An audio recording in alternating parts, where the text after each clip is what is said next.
Thank you, Madam Chairwoman. Ms. Johnson Blanco, I think I heard you say that you were concerned that photo identification disproportionately disenfranchises minorities when they go to exercise their right to vote. Is that correct?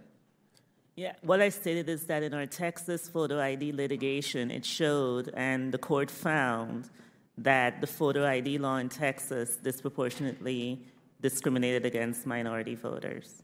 Do you have that same concern in other states that are trying to pass similar laws? States that are trying to pass voter ID laws, they need to look at the impact of those laws on eligible voters. And when we do our litigation against such laws, that's what we're looking at, because any law that makes it more difficult for eligible voters to vote is a problem.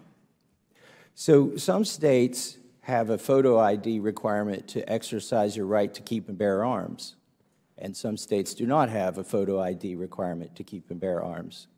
We know in the states where there is no photo ID requirement, there are more people who exercise that right to keep and bear arms. Are you concerned that the photo ID requirement for the right to keep and bear a firearm would also, for the same reasons, disproportionately affect minorities? Well, I work in voting rights. I'm not, expert on the Second Amendment and the impact it has on minority voters.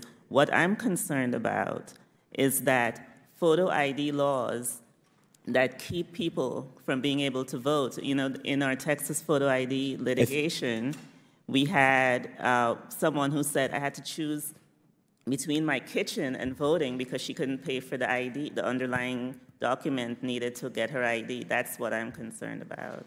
But can you see how it would have the same effect? I'm not asking you to weigh in on the Second Amendment. I'm just asking, do you believe that it could possibly disenfranchise minorities in the same way that it does when voting, as you believe it does when voting? I'm trying to understand your question. Are you asking me if minorities have less access to guns because of photo IDs to bear arms? That is correct. That's my question. I don't know the answer to that question. Okay. Ms. Nash, you mentioned poll taxes and how they would disenfranchise the poor, and maybe in some cases minorities, I think. Is that correct? No, mainly it disenfranchised blacks. Okay. And they were poor. So some states require a fee to exercise a person's Second Amendment right to keep and bear arms, and some states do not require a fee for a person to exercise their right to keep and bear arms. Washington, D.C. is a jurisdiction where you do have to pay a rather hefty fee to keep and bear arms. Do you believe that that requirement, that monetary requirement, could also disproportionately disenfranchise African Americans from their right to keep and bear arms? I don't know. I'd have to take some time to study that issue and can you explain consult why people that know about it. Can you explain why it wouldn't? It seems like a pretty straight analogy.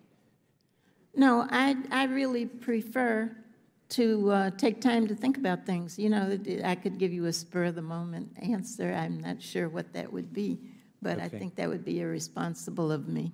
Let me ask everybody here one question, because some of you have mentioned, I wish Reverend Barber was still here, but some of you have mentioned that there are too many barriers for people who've served a sentence in obtaining their right to vote, again, after they've served their time. I would like to ask you, Ms. Nash, do you believe that a nonviolent felony offender who's served their time should have their right to keep and bear arms restored? Yes, I think after a person has paid their debt to society, that all of their rights should be restored. Ms. Johnson Blanco, do you believe that a nonviolent felony offender who's served their time should have their right to keep and bear arms restored? I would need to think about it. It's not something that I've, looked into, but the Second Amendment is a basic constitutional right. It is a basic constitutional right, and I believe that anyone who has served their debt to society should have access to all available rights. So that would include the right to keep and bear arms, the right to own and carry a firearm. Potentially, like I said, I would need to think more about that. Is there a reason why you wouldn't let them have their right to keep and bear arms that's guaranteed in the Constitution if they're a nonviolent felony offender who has served their time? There is no reason that I can think of at the moment, no. I can't think of one either. Mr. Jenkins, would you restore the right of a nonviolent felony offender who served their time to keep and bear arms? If there are no other consideration that would disqualify them, there's an absolute right for people to have political rights. I do not see that there's an equivalence between that and bearing of arms. I think that one of the fundamental things that we are here to talk about is voting rights. We shouldn't deflect. This shouldn't be a bait and switch to have a discussion about the arms when the issue is voting rights. Let me ask you, Mr. What we need to have Jenkins, an ability to do. You sound very passionate, but you sound unconcerned about the ability of